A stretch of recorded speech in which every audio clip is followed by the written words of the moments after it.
பத்திக்கிட்ட நெருப்ப நீ பல காட்டி இருப்ப புத்து நானும் பார்த்து புட்டா 10 முறை குளிப்பேன்.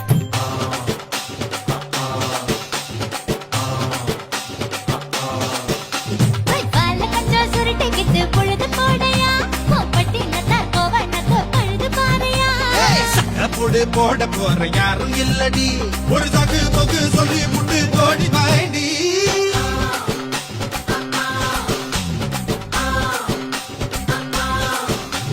ஐயா